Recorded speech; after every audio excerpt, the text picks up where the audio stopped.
Hello students, मेरा नाम है अभिषेक वर्मा और स्वागत है आपका हमारे चैनल स्टडी क्लास पे।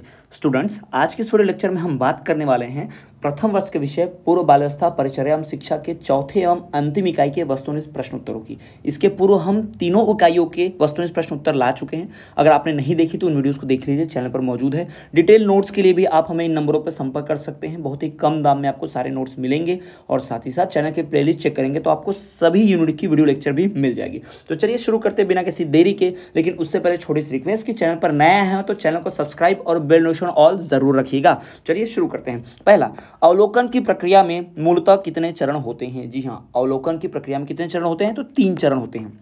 व्यक्ति को अपने विचारों के प्रदर्शन हेतु कौन अवसर देती है? तो कौन सी विधि है जो व्यक्ति को अपने विचार प्रदर्शित करने की अवसर देती है? तो वो होती है भाई क्लिनिकल विधि। कौन सी विधि? क्लिनिकल विधि में हम अपने विचार प्रकट कर सकते हैं। अवलोकन को सीमित कर देता है क्या? भाई अवलोकन को सीमित कर देता है मानव व्यवहार में परिवर्तन। जी हाँ, मानव व्यवहार में परिवर्तन ही अवलोकन को सीमित कर देता है। अगला, उपख्यानक अभिलेख का लाभ है। क्या लाभ है भाई? उपख्यानक जो अभिलेख होते हैं उनके लाभ क्या है? व्यक्ति का अनुमान लगाना व्यक्तित्व का, ये भी सही है। छात्रों की रुचि का ज्ञान, सही है। उचित निर्देशन का मार्गदर्शन, तीनों सही है। तो हमारा सही जवाब क्या होगा? उपयुक्त सभी। अगला देखिए, किसी विद्यार्थी के व्यवहार और व्यक्तित्व गुणों से संबंधित सूचनाओं को किस रूप में तैयार किया जाता है? भाई उसे तैयार किया जाता है कौन से? इसमें एनेक्डोटल अभिलेख। जी हाँ, एनेक्डोटल अभिलेख में तैयार किया जाता है। अगला देखिए, अध्ययन के तरीकों का महत्व। क्या महत्व है? अध्ययन के तरीकों का क्या महत्व है? भाई अध्ययन के तरीकों से ही क्या कर सकते हैं भाई, हमारे आगे चल के जीवन में सहायता मिलेगी, विषयों का सही ज्ञान होगा, रुचि बढ़ेगी। यानी कि इसका सही उत्तर है उपयुक्त सभी। अगला देखिए, अध्ययन कौशल का प्रकार कौन सा है? भाई अध्ययन कौशल का प्रकार है संदर्भ कौशल या अधिगम स्थानांतरण, यानी इनमें से कोई नहीं, ये इसमें से दोनों सही है। यानी कि इसका सही जवाब होगा स।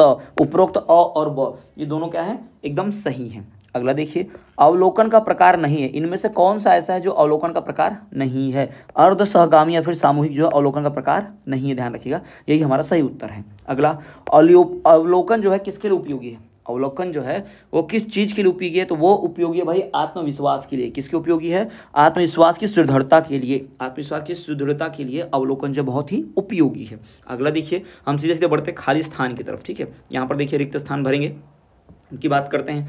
देखिए, निगरानी और फीडबैक किस मूल्यांकन का हिस्सा है? भाई निगरानी और फीडबैक जो है वह रचनात्मक मूल्यांकन का हिस्सा है। याद रखिएगा, किसका हिस्सा है? रचनात्मक। ठीक, निगरानी और फीडबैक रचनात्मक मूल्यांकन का हिस्सा है। किस उपागम में मूल रूप से व्यक्ति के विभिन्न पहलुओं का अन्वेषण किया जाता है? तो ये भाई गुणात्मक उपागम में। किसमें? गुणात्मक उपागम में मूल रूप से व्यक्ति के विभिन्न पहलुओं का अन्वेषण किया जाता है। अगला देखिए, साक्षात्कार अंग्रेजी भाषा के शब्द किस हिंदी का रूपांतरण है? भाई साक्षात्कार जो शब्द है अंग्रेजी भाषा के कौन से शब्द से बना है? तो इंटरव्यू। जी हाँ, इंटरव्यू से बना है। याद रखिएगा, सही उत्तर क्या है? इंटरव्यू से ही बना हुआ है। अगला देखिए, अवलोकन के चरण में कौन से चरण में उद्देश्य की प्राप्ति के लिए आंकड़ों को संगित किया जाए? कौन सा चरण होता है भाई? तृतीय चरण होता है। कौन सा चरण होता है ये? तृतीय चरण। जी हाँ, तृतीय चरण में ही क्या होता है? अवलोकन के चरण में उद्देश्यों की प्राप्ति के लिए आंकड़े संगित किए जाते हैं। यहाँ पर बढ़ते हैं 5वें की तरफ। तो हमारा जो 5वां है खाली स्थान, देखिए, शिक्षक के वृत्तिक विकास का प्रभावी माध्यम क्या है? शिक्षक के वृत्तिक विकास का प्रभावी माध्यम जो है वो है शिक्षक डायरी। जी हाँ, शिक्षक डायरी के माध्यम से अपनी चीज़ों को नोट करके अपने आप को सुधार सकता है। शिक्षक डायरी जो है इसके लिए जिम्मेदार है। अगला, विद्यार्थी एक दूसरे से कैसे भिन्न होते हैं? भाई विद्यार्थी एक दूसरे से विकास की दर में भिन्न होते हैं। यानी एक विद्यार्थी ज़्यादा विकास करेगा, एक कम दर से विकास करेगा। विकास की दर में भिन्न होते, वरना सब समान होते हैं। खेल शिक्षण विधि के प्रतिपादक कौन थे? भाई खेल शिक्षण विधि के प्रतिपादक जो थे वो फ्रोबेल थे। कौन थे वो? फ्रोबेल। ये खेल शिक्षण विधि के प्रतिपादक थे। अगला, बाल मनोविज्ञान का केंद्र बिंदु क्या होता है? बाल मनोविज्ञान का केंद्र बिंदु बालक ही होता है। जी हाँ, कौन होता है? बालक। बाल मनोविज्ञान में बालक को ही ध्यान में रखना होता है, उसी से जुड़े हुए सारे नियम कानून बनाने होते हैं। व्यक्तित्व एवं बुद्धि में वंशानुक्रम की कितनी मात्रा? भाई कितना इस्तेमाल होता है, कितना भूमिका होता है उनका? भाई तो नाम मात्र का। जी हाँ, याद रखिए, नाम मात्र भूमिका होती है व्यक्ति के विकास में आनुवांशिकता की। ठीक है ना, मेरी बुद्धि या आपकी बुद्धि कितनी है ये आपके माता पिता से कोई ज़्यादा मायने नहीं रखता है। ठीक है, इस बात को ध्यान रखिए, बहुत कम। बच्चों की भाषा संबंधी क्रमिक प्रगति का लेखा जोखा करना किस चीज़ से संभव है? तो भाई यह संभव है मात्र और मात्र किससे? 10वां नंबर यानी कि पोर्टफोलियो। सही उत्तर क्या होगा इसका? पोर्टफोलियो। जी हाँ, पोर्टफोलियो, यही इसका सही उत्तर होगा, ध्यान रखिएगा। ठीक, पोर्टफोलियो सही है। अगला देखिए 11वें नंबर का कि यहाँ पर देखिए किस व्यक्ति ने अपने अध्ययन के लिए किस विधि का प्रयोग किया था, तो भाई जीन पियाजे ने। किसने किया था? जीन पियाजे। जी हाँ, जीन पियाजे ने अपने अध्ययन के लिए साक्षात्कार यानी कि इंटरव्यू वाले मेथड का क्या किया था उसने भाई? प्रयोग किया था, साक्षात्कार विधि का प्रयोग किया था। अब बढ़ते हैं हम एक वाक्य की तरफ, ये हमारा अंतिम होगा। चलिए देखते हैं इसको, एक वाक्य की तरफ देखते हैं। पहला देखिए, सीखने के अंतर्दृष्टि सिद्धांत को किसने बढ़ावा दिया? तो ये इसने गेस्टाल्ट ने। किसने? गेस्टाल्ट ने जो है उन्होंने सीखने की इस विधि को बढ़ावा दिया। किस विधि को? अंतर्दृष्टि सिद्धांत को बढ़ावा दिया। अगला देखिए, अनुभव द्वारा व्यवहार में परिवर्तन कहलाता है सीखना। जी हाँ, अनुभव द्वारा व्यवहार में जो हमारे परिवर्तन आता है उसे हम सीखना कहते हैं।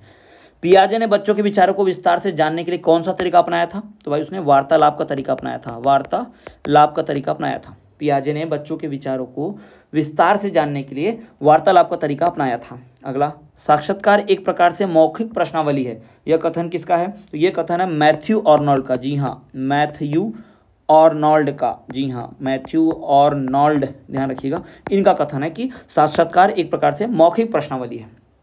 पियाजे के नैदानिक साक्षात्कार का उपयोग बच्चों के किस पक्ष का अध्ययन में किया जाता है? पियाजे के नैदानिक साक्षात्कार का उपयोग बच्चों के किस पक्ष का अध्ययन करने में किया जाता है? तो वो किया जाता है भाई संज्ञानात्मक पक्ष में। किसमें किया जाता है? संज्ञानात्मक। जी हाँ, संज्ञानात्मक यानी बच्चों की भावनात्मक इमोशनल चीज़ों को जांचने के लिए संज्ञानात्मक पक्ष में।